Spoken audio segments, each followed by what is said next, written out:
if it's not as well. But I really pray as you were leading us there, that is the truth. And the joy for me too was, it's wonderful to sing those songs, just focusing back on what Christ has done on the cross. My question at the beginning is this: what are we praying for in Zimbabwe?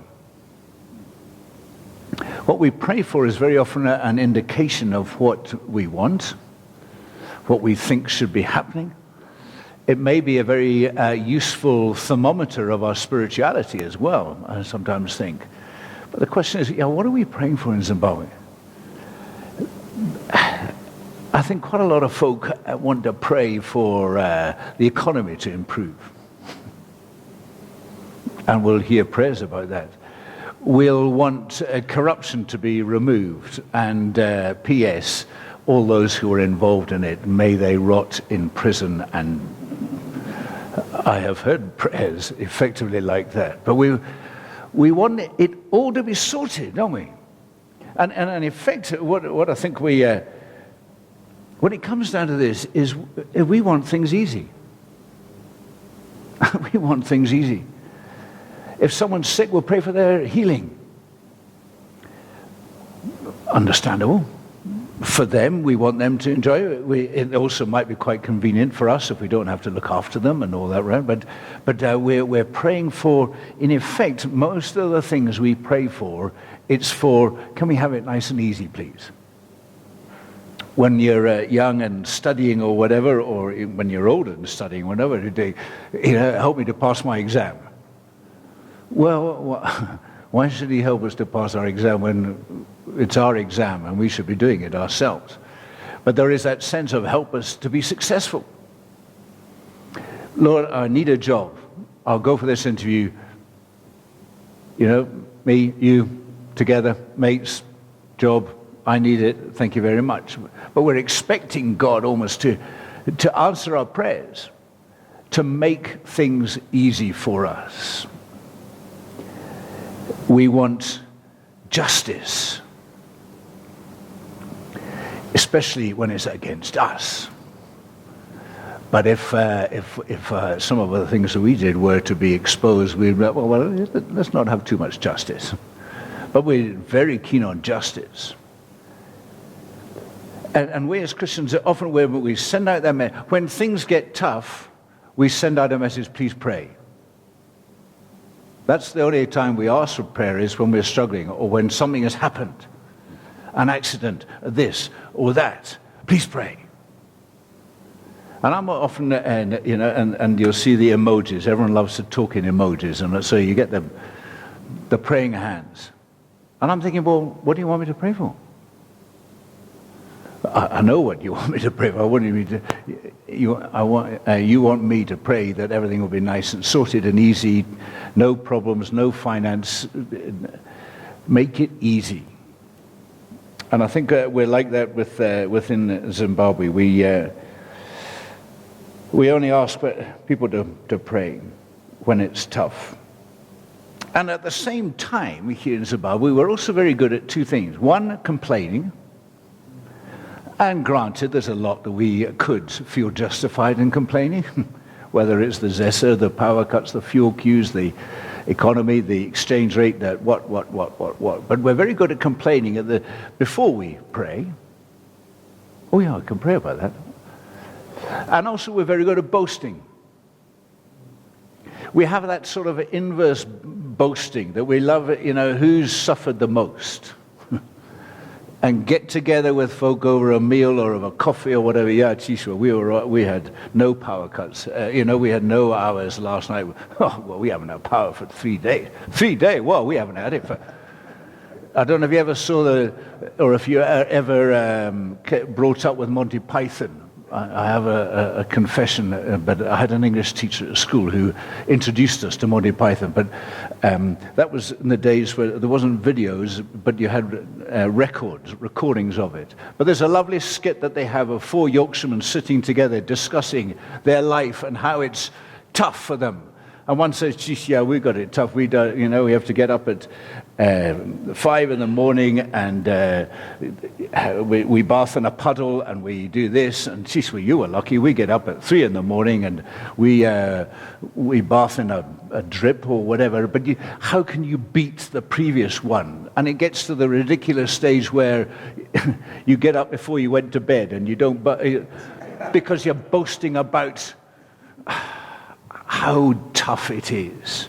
And we're a bit like that, I think, in Zimbabwe. Therefore, that's why I'm looking at the passage I'm looking at in terms of Paul's letter to the Zimbabweans is 2 Corinthians 12, because it touches on some of these things. So I'm going to read the first 10 verses, where Paul has been speaking in the previous chapter about the suffering he has endured as an apostle, and it was a bit like that. He says, if you want to boast, okay, game on, I can boast you. I'll match you. If you think you're pretty special, well, but then he says at the beginning of chapter 12, I must go on boasting, though there is nothing to be gained by it. I will go on to visions and revelations of the Lord. I know a man in Christ who 14 years ago was caught up to the third heaven, whether in the body or not of the body, I don't know, but God knows. And I know that this man was caught up into paradise, whether in the body or out of the body, I don't know, but God knows. And he heard things that cannot be told, which man may not utter. Now, on behalf of this man, I will boast. I will boast, but on my own behalf I will not boast, except of my weaknesses.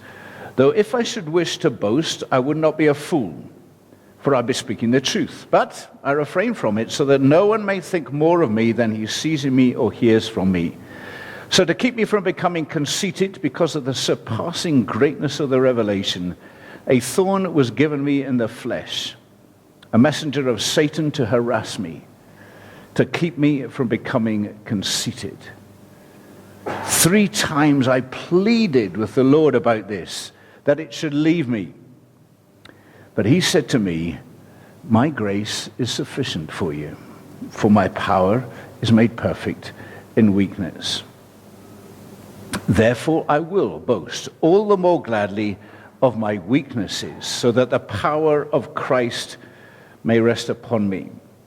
For the sake of Christ, then, I am content with weaknesses, insult, hardships, persecutions, and calamities. For when I am weak, then I am strong. Well, for me, there's an awful lot of echoes about Zimbabwe and we Zimbos in those verses. One is we do like to boast of spiritual things. We like to boast of spiritual things.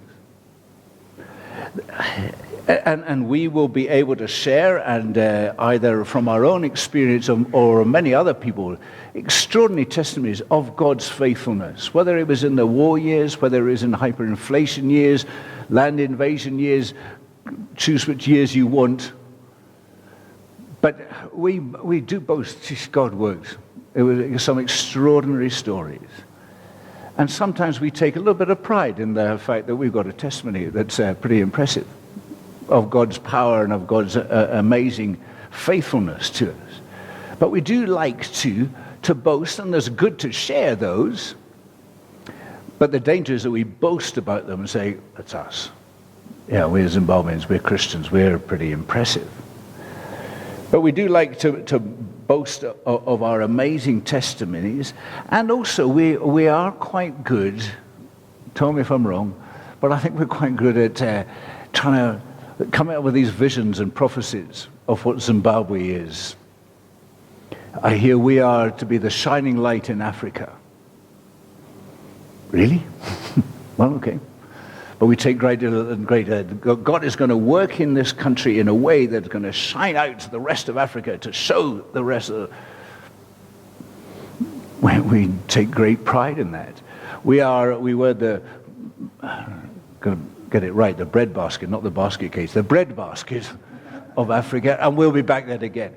We have this expectation that God will bless Zimbabwe, as if he owes us, or as if because we prayed, God will bless Zimbabwe. And I hear people saying, well, Lord, it's 39 years since independence, so 40 years we're looking forward to. Who says it's going to be 40 years? Who has any right to try to suggest that? If you want to go by those, well, there was exile for 70 years, there was silence for 400 years, take your pick if you like. But there is that sense of where we take great delight that, God is going to work in Zimbabwe, but God is going to work in any country, in every country. It's not as if this is the only place in the world that he's going to operate. But sometimes I think we speak about him in a way that is how we feel. And that is how we expect others to see. So correct me, I may be cynical and I may be picking up things wrong, but I have that sense that we like to boast in our spirituality. What Paul says, obviously, is don't boast. For two reasons. One, there's nothing to be gained from it. He says that in verse 1. There's nothing to be gained by boasting. So why are we doing it?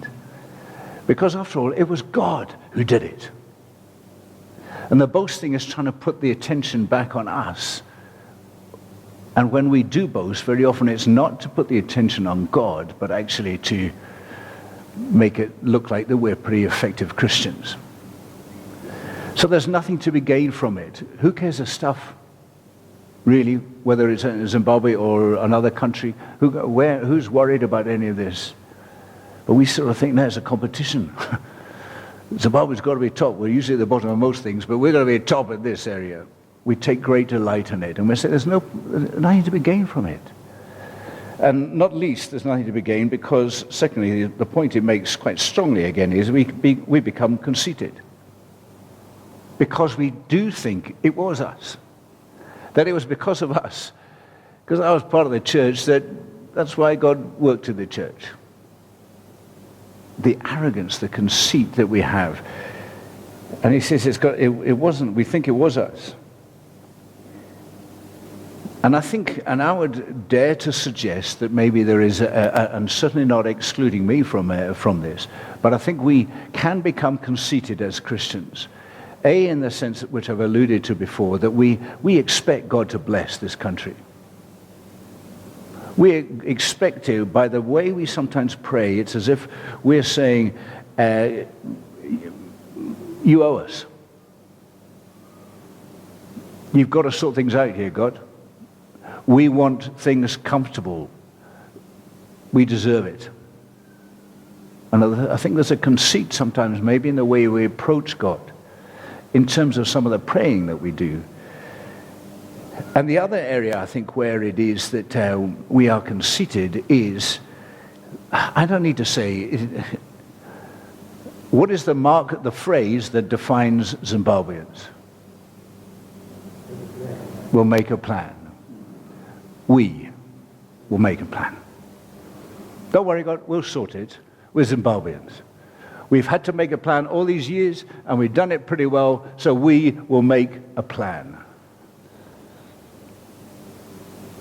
Now, there's a sense where obviously God doesn't expect us to sit back and expect him to do everything. He does expect us. But we'll think of it, and we'll put it into plan.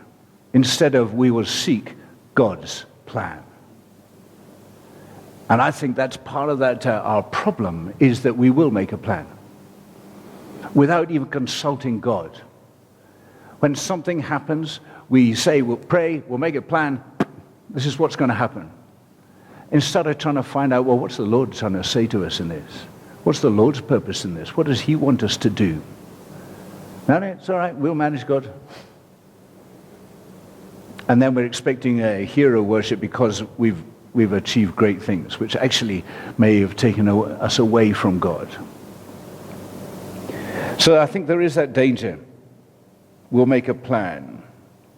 It's our plan, it's our solution, it's our works, it's us. And by the way, we'll take the glory for it.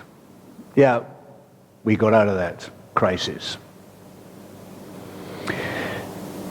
Two things to look at really. One is Paul's experience and then God's exposition of it. Paul's experience was the way he experienced it was, he experienced that thorn in the flesh. And yes, like us, he prayed, take it away, please. Whatever that thorn in the flesh was, whatever that physical pain, that discomfort, that irritation, that inconvenience, that huge pain, or whatever it is, the fact that he prayed for it, and this is a guy who's used to shipwrecks and in prison or whatever, I reckon this thorn in the flesh, for him to pray for it to be taken away, must have been pretty significant. So I don't know whether it was actually he just wanted nice and easy, relax, because I don't think that was Paul. But it was so significant, he prayed that it would, he pleaded. Didn't just pray, I pleaded. We do as well. Probably we do it a bit more than 3 times, but he pleaded a bit like Christ in the Garden of Gethsemane. Lord, if possible, take this cup away from me. 3 times. Sweating blood in his praying. So yes, Paul did plead, if it's possible, if it's your will, take it away. Sometimes I think maybe we come with the attitude of demand, remove this now, because I say so. But while Paul pleaded for it to be taken away, he recognized its purpose. He recognized there was a purpose. And in one simple phrase, it was to keep him humble. And I guess if anyone could have become extraordinarily arrogant and boastful, and in terms of the power, the influence, the astonishing things that he did, both in terms of its extent and in terms of its power, Paul could have had a great reason to boast. So he realized the danger, and that's the danger. Sometimes we teach a lot about leaders, about how to be a leader, but we don't teach people how to help leaders be leaders. And sometimes, let's not put the blame always on the leaders, but sometimes it's the fault of the followers that the leaders get carried away. And much of the problem in this country might have been resolved if we as followers said, that's not the way to lead. But that's beside the point. But Paul recognized the danger for him, and he could see it was just a constant pain in the side, backside, whatever part of the anatomy, in terms of realizing, just keep humble. You're not the superstar. You're not the overriding person. He recognized its purpose. And the third aspect of Paul's experience was very clearly that he accepted God's response. He pleaded, he saw the purpose, and he accepted God's answer. It was a pretty short answer. It was a pretty cryptic one, which we'll look at in a moment, but he accepted it. All right, I'll accept that. The verse in verse 9, after God gives him his answer, then he says, therefore. In other words, I accept that, and he says 2 things. I will boast of my weaknesses. In effect saying, I understand it as being, I have no idea how to fix it. I need you to help me. Now you'd think Paul, with his understanding, his scholarship, his reasoning, his experience, would be able to have a pretty good idea how to solve most problems. But he was prepared to say, I'll accept your response. I will seek what is necessary, what is at the heart of things. So he said, therefore, I will boast of my weaknesses. If you boast of your strengths, you keep on reminding yourself how good you are. If you boast of your weaknesses, you keep on reminding yourself, actually, I've got a long way to go. I often think with Paul, when he says, I'm the worst of sinners, you think, what? Paul? He's sort of a spiritual superstar, way up there, and I'm miles down here. And if he's saying he's the worst of sinners, where am I? How could he possibly say, when he has been so close to God, he could preach in such incredible power? How can he say he's the worst of sinners? But I think the way that I understand it is, the closer you come to the light, the more conscious you are of the dirt. And if I was wearing a white shirt and there was a dirt, leave aside the fact that I'm a male and I wouldn't notice dirty marks on my clothes or whatever. But if it was a darkened room, I wouldn't see it much, even if it was a big stain. But up close to a light, even a small dot, the closer you come to the light, and the closer Paul came to the Lord, the more he realized that any of his sins is horrendous in God's sight, is a stain. So he said, I will boast of my weaknesses and I will be content. An echo, isn't it, of Philippians 4, where he says, I've learned to be content with much or with little. Maybe we're having to learn to be content with little at the moment. I'm not convinced necessarily that we are experts at being content with having a lot, because we still often sort of think, I'd like some more. There's always something on our list. But maybe that's what we need having to learn at the moment, to be content with little, through the hardship, the suffering, the persecution, and so on. But Paul has that experience, and he pleaded for it, but then he recognized and he accepted it. But what I want to simply in the last little bit is to look at God's answer, God's exposition. My grace is sufficient. What on earth does that mean? And how on earth is that going to help me get through this week in Zimbabwe? My grace is sufficient. You can repeat it to yourself. My grace is sufficient. My grace is sufficient. My grace, and hope that that's going to get you through the week. Maybe. I'm not saying don't try it. But how on earth? Just nice words. No, my grace is sufficient. Okay. But that's what he's saying is, that's enough, that's all you need. Sufficient, that's all you need. My grace is all we need to get through the experiences we are facing in Zimbabwe today. We don't need anything else except my grace. Interesting, it's not my power is supreme, it's my grace is sufficient. It's not my word is conclusive. No, it's in my grace. It's not even my mercy. My grace is sufficient. Is everything you or I possibly need to survive in Zimbabwe. What is that grace? We will understand grace. Some of us will be brought up on the acronym GRACE, God's riches at Christ's expense. That's what grace is, where we get everything that is in heaven available to us at the expense of Christ on the cross. We paid nothing. We deserved nothing. That is grace, where we are just overflowing with God's goodness to us, despite our sin. It's that undeserved favor of God, where he is prepared to look on us with delight, with pleasure, with purpose. That is that grace that he is offering to us. It's undeserved. It's where we get what we don't deserve. We were singing about that in terms of the salvation. But what is it? We have that access in to God's presence through nothing of ourselves. Nothing on our CV, nothing in our history, nothing of our character, nothing of our genes has got anything to do with us being able to come into God's holy presence. The only reason you can come in here tonight and we can come here is because of God's grace. The only reason we may have understood something of it is because he's enabled us to see it and to do it. It's by his doing. Not I'm clever.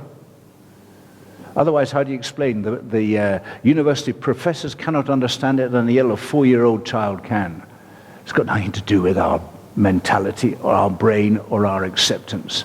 It's to do with God's touch upon our life and giving us that grace. We deserve, we've done nothing to deserve our health. I keep fit, I eat well, yeah, but so? If you think of the whole body, and excuse my ignorance in that, and even as a vague little amateur, how does it all work together? When one tiny little thing could put it all, but it all is incredible. And there we're thinking that it is all because of us that our body is working pretty well. It's all down to the doctors, we know that, but it's also all down to God. What have we done to deserve today? Have we done anything to deserve tomorrow? As I see, it's grace. Yet another day is grace. We can say, oh no, I've deserved my job. Well, try going unemployed for a while, and then you realize, no, it's not. I had that experience where, having been ahead for 10 years, I went over to the UK. I couldn't get a job for 9 months, literally 9 months. I couldn't get interviews. I tried for heads, but deputies and senior masters and head of departments and teacher and sports coach and janitor, almost anything. And it was almost God saying, you think you're pretty good, do you? We'll see. And the lesson I had to learn was to where I even applied for the teacher of English job at the school I had started teaching at 23 years before. There was an advert for the teacher of English at Bathgate Academy, and I applied for it. And I got an interview. Well, that was progress. I got an interview. And I remember driving across there and laughing out loud, and effectively saying to God, you're not even going to give me this job. And sure enough, I didn't get it. Having been ahead for 10 years, I couldn't even get the job I got 23 years before. And then they said, no, we're not giving you the job. And then the next day they said, we need someone for 2 weeks supply teaching. Will you do it? Now, I don't know if you know, but supply teachers are treated by pupils and by other teachers like dirt, basically. But I said, I'll take it. And guess what? I ended up in exactly the same classroom that I started teaching in 23 years before. And if that wasn't telling me, should we start again? You think you're a big shot? You think you can get any job in the world? We can see it is only by grace. But my grace is sufficient. How is that going to be? Well, I guess if we understand this various thing, and we don't have time to go through the whole of aspect, but grace saves us. That's the only thing that saves us. And by the way, salvation is the only really important thing. Our health, in the long run, not absolutely crucial. A job, our money, our house, whatever. But our salvation, we better make sure we get that right. And if we don't, and it's purely by grace that we are saved, and I don't need to go through the verses that underline that, our soul saved, big tick, is what we need in that box. But it's by the fact that we are saved is sufficient for me to face tomorrow, whatever is going to bring. But it's not only that, because grace sustains. It keeps me. That lovely chorus, only by grace can I enter, only by grace can I stand. Hebrews 4:14-16 speaks about, I want to enter into the throne of grace by grace, so that I may have grace for the time of need. Have a look at Hebrews 4:16 later. I approach the throne of grace so that I will have grace for the time of need. When I need something, it's grace that I need. Because that is the only thing that is going to sustain me or strengthen me. And I can face awkward bosses, awkward employees, difficult government officials, difficult police, difficult financial situation, because I can stand with Christ in grace and through grace. It is grace that enables me to stand. But also, and maybe this is the main part that for me, is that grace shows us a lot. Grace shows us, first of all, that God has a plan. If he hadn't, otherwise, why show grace to us? He has a plan. If he has a plan, then whatever I'm going to face tomorrow, it's okay. There's that lovely old chorus, and it dates me probably. I remember when I was singing it at Scripture Union camps and whatever. Oh, the love that drew salvation's plan. Anyone know that one? It dates me. I appreciate that. Oh, the love that drew salvation plan. Oh, the grace that brought it down to man. Oh, the mighty gulf that God did span at Calvary. Mercy there was great and grace was free. Pardon there was multiplied to me. There my burdened soul found liberty at Calvary. Oh, the love that drew salvation's plan. It's beautiful. There is a plan. And it's all by grace. And that plan is being worked out even now. And we are part of it. God has a plan. God has love. He cares. He has found a solution for the nitty-gritty problem. The big problem is not the economy of this country, but is how does God show justice and yet love at the same time? And how does he show that? And he did it by a master stroke. By ensuring that the penalty was paid, but by him doing it himself. And why should he do that when it was us that was causing the sin? But it was by grace. So we cannot turn around and say, oh, God doesn't love us, God doesn't understand, God doesn't care about what's happening in Zimbabwe. Whoa, he does. He cares for each one of us. He's shown it to us by the grace, and that grace isn't intermittent. God is faithful. It shows that God has power, not just plan and love. He has power. He's defeated death. We were singing again in that. We were declaring that. And that should get us through tomorrow and the next day and the next day.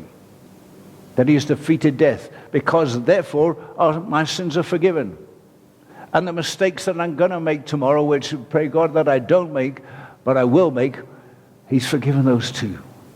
By his grace. Grace shows that God has provided us with the most important thing. Grace shows that God uses people. He could sort out this country easy. He could step in, but it wouldn't be, he chooses to use people. Often think that bit, when they were taunting Jesus on the cross. You call yourself the Son of Man. You can't even save yourself. He could have hopped down off the cross and said, boo. And they would have thought, wow. They would have been amazed. They would have been impressed. They would have said, wow, this guy's different. But we wouldn't have been saved. And so sometimes the things that we're asking is, come down, show us your God. That's how we think you will show it your God if you do what we say. Come down off the cross. But if he does do what we say, sometimes then it might be implying, therefore, that the plan would not be fulfilled. So we need to be careful what we say. We might get a fright, we might get amazed. But the fact is, God chooses to use you and me. It would be much quicker if he did it himself. It would be much less painful for us and for others. But he chooses, in his plan, in his grace, God chooses to use you and me. God does. Here in Zimbabwe. That's why we're still here. Because he's choosing to use us. I hope we see that is grace. Grace doesn't just save us, sustain us, show us, it also schools us. There's that lovely line in Amazing Grace. 'Twas grace that taught my heart to fear. Grace teaches us. My grace is sufficient. It's teaching us so much. It's teaching us to be humble. Again, there was another old chorus which from my youth, which is an awful long time ago. I used to sing it before international sports matches, but again, it could be in any situation. Keep me shining, Lord. Keep me humble, Lord, in all I say and do, that the world may see Christ lives in me and learn to love him too. And I would sing it before a sports match. Keep me shining, keep me humble, whether I win or whether we lose, whether I play well or not, just keep me shining for you, not shining as in glory, glory to Middleton, but glory to God. Keep me humble. If we win or we lose, whatever it is, keep me shining, keep me humble in all I say and do. The world may see Christ lives in me and learn to love him too. And that, if you like, is the chorus for Zimbabwe today. That people will see Christ in you and me, and they will learn to love him too. That's why we're here. So that people will see Christ lives in us. But if we're complaining all the time or boasting all the time, how are they going to see Christ? It teaches us to keep humble. Grace teaches us to treat others well.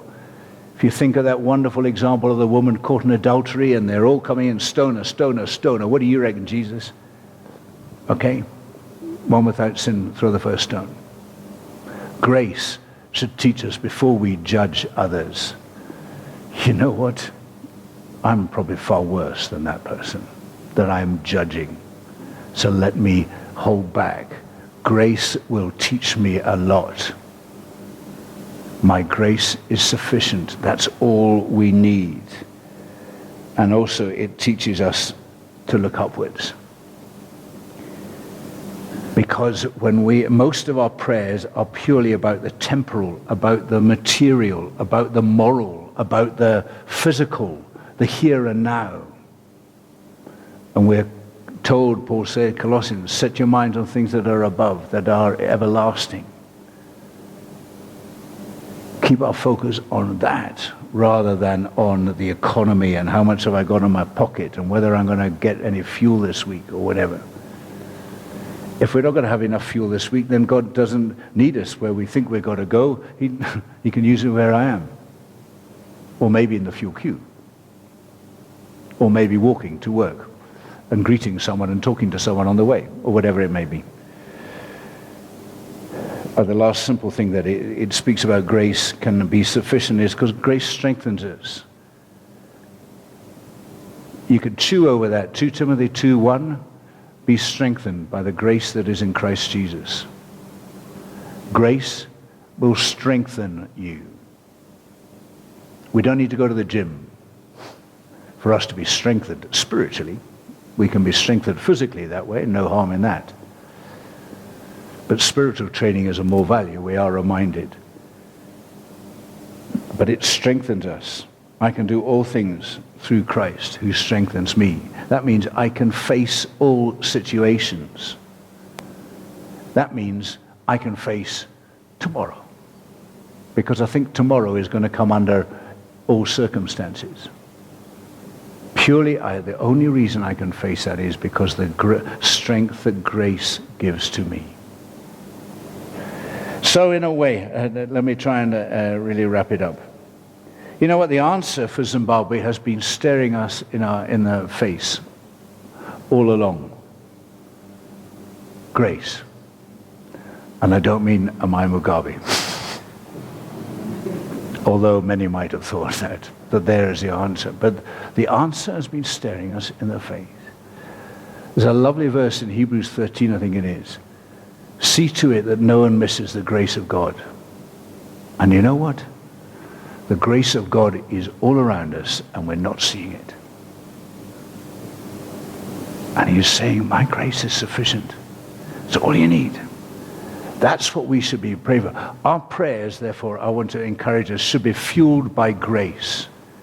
Grace should be determining what I'm going to pray about. What the Lord has done for me, what he wants to do in me, what he cares about. How's that going to affect what I'm praying for? Are we praying for the right things?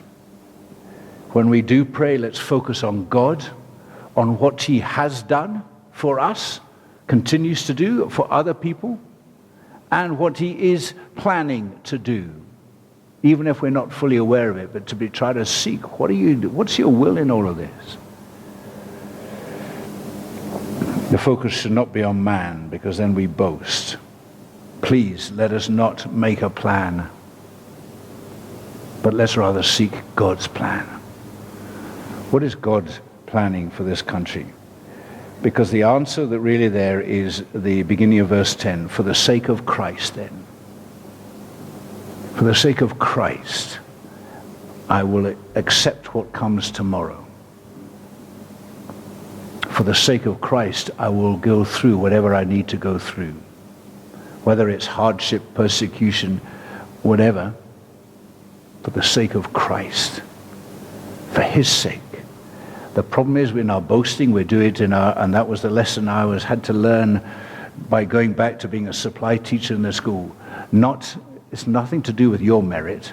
Don't do it in your own strength, and don't do it for your glory. And too much of what I was doing, and maybe still am, it's all about me. And grace is saying, oh no, it's not. Only we see what God has done for us. And two little things to finish with. I love the fact all of Paul's letters start with grace be with you and finish with grace be with you. And I've tried to really, as a way, and whether you try it yourself, I've tried to take that example into my life. And I want to start every day by grace, by acknowledging before God, I'm here because of your grace. And I try to end each day, my last thought to be, how have I seen God's grace to me today? And to give him thanks for that. So as Paul opened and closed his letters, I encourage you, open and close your days with God's grace. We're allowed to look at it during the day, and Paul's letters often are full of grace.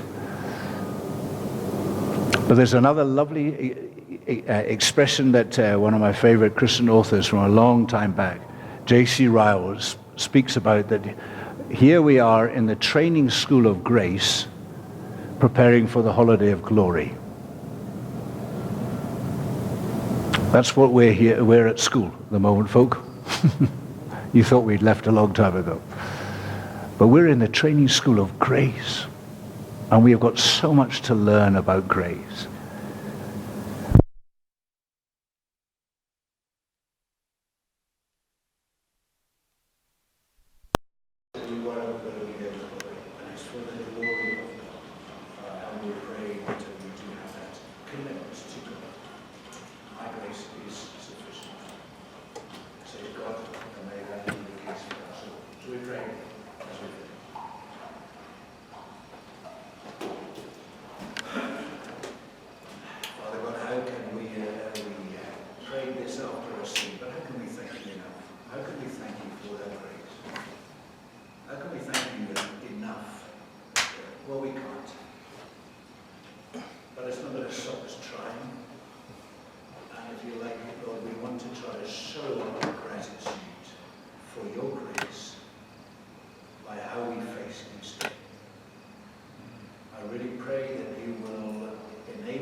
You've placed us here, it's no accident.